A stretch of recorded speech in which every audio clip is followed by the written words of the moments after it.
Mobile. Bonjour Philippe Duport. Bonjour Céline. Il y avait la philo ce matin, première épreuve du baccalauréat. Il faut savoir qu'aujourd'hui, les enfants d'ouvriers ont 10 fois moins de chances d'obtenir un bac S que les enfants de cadres. Et c'est pour corriger ces inégalités que Passeport Avenir s'est créé, une association qui permet à des salariés de grandes entreprises de prendre sous leur aile un jeune issu d'un milieu populaire. Et ça marche, 90% des élèves accompagnés par un tuteur de Passeport Avenir intègrent une grande école, alors que sans aide, les jeunes issus de milieux populaires ont 20 fois moins de chances qu'un enfant d'un milieu favorisé d'intégrer ce type d'établissement.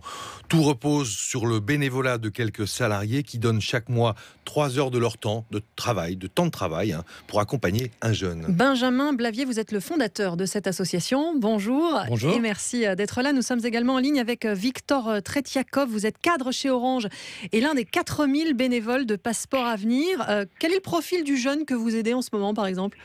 En ce moment, j'aide une jeune fille qui s'appelle Michel, qui est d'origine camerounaise et qui est en classe prépa option technologique en première année. Et vous l'aidez de quelle manière ? En fait, on se voit une fois par mois, peut-être un peu plus, en tout cas une fois par mois en présentiel. Et elle me pose toutes les questions qu'elle peut avoir sur son organisation, sa charge de travail, les façons peut-être de mieux y arriver. On essaie de travailler aussi un petit peu l'aisance à l'oral. C'est vraiment elle, en fait, qui initie le tempo. C'est du temps, sur votre temps de travail que ça se passe, monsieur Tretiakov. Écoutez, c'est un petit peu les deux. J'essaie surtout de mettre ça, moi, sur mon temps off, mais après, c'est vraiment en fonction aussi de son timing à elle. J'ai une entreprise qui est assez à l'écoute de ce point de vue-là.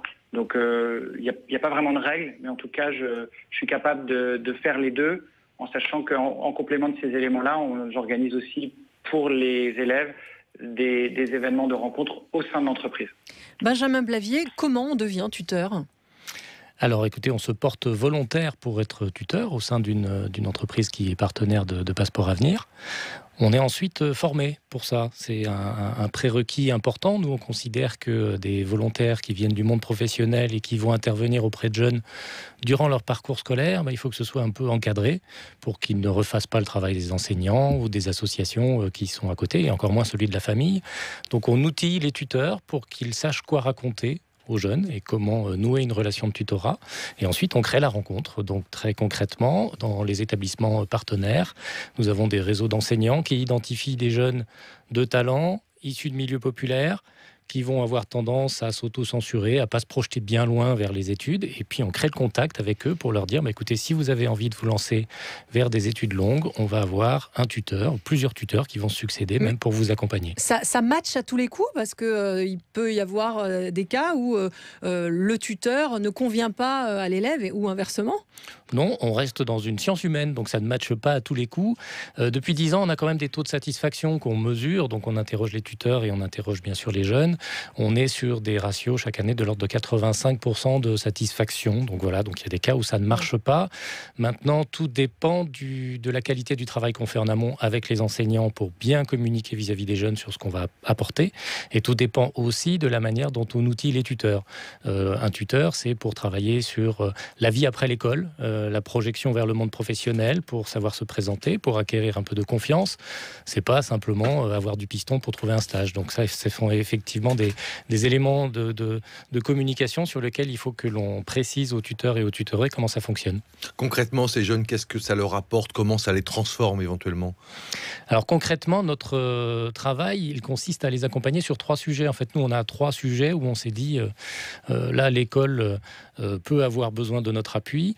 Le premier sujet, c'est déficit d'information sur ce qu'est le monde de l'entreprise. C'est-à-dire, en vrai, après l'école, il se passe quoi ? Quelle est la réalité des métiers ? Quelle va être la différence entre un BTS où je deviens technicien et un diplôme d'ingénieur ? Qu'est-ce que ça va changer à ma vie en termes de salaire, de carrière, d'opportunités ? On leur parle des codes de réussite, évidemment. On leur parle des grandes entreprises, des petites. Donc, toutes ces infos-là, ils ne l'ont pas par leur réseau familial et par les enseignants. On leur parle ensuite d'accès. Concrètement, comment rentrer dans des entreprises quand on n'a pas de réseau, quand on peut être en plus discriminé en fonction de sa couleur de peau ou de son origine sociale, quand on ne sait pas se présenter, faire un CV, une lettre de motivation. Et puis le troisième point, qui est peut-être le plus sensible, en fait, c'est le déficit de confiance. C'est-à-dire comment on fait pour se projeter vers ça, alors que depuis tout petit, on nous répète en gros que si on obtient un bac techno ou un BTS, on a été au bout du possible. Et vous, Victor Tretiakov, qu'est-ce Qu'est-ce que ça vous apporte d'aider ces jeunes ? Moi, ça m'apporte beaucoup. Ça m'apporte surtout de l'enthousiasme et de la motivation. C'est vraiment, et je trouve qu'ils sont vraiment une source d'inspiration par leur engagement.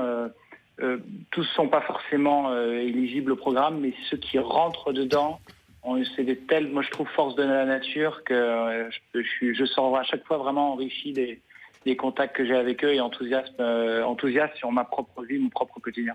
Benjamin Blavier, vous avez besoin de nouveaux tuteurs, de nouvelles entreprises partenaires ? On a besoin de nouveaux tuteurs, on a besoin de nouvelles entreprises. Malheureusement, pas de jeunes, parce qu'effectivement, il y a beaucoup de jeunes de milieux populaires qui pourraient tout à fait faire des études supérieures jusqu'à Bac+5 dans des diplômes à très forte valeur ajoutée, dans les quartiers, mais aussi dans les zones rurales ou dans des petites villes de province.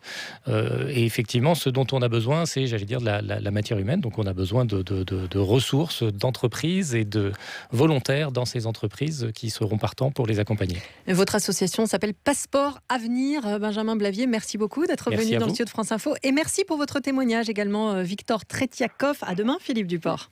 On s'y emploie.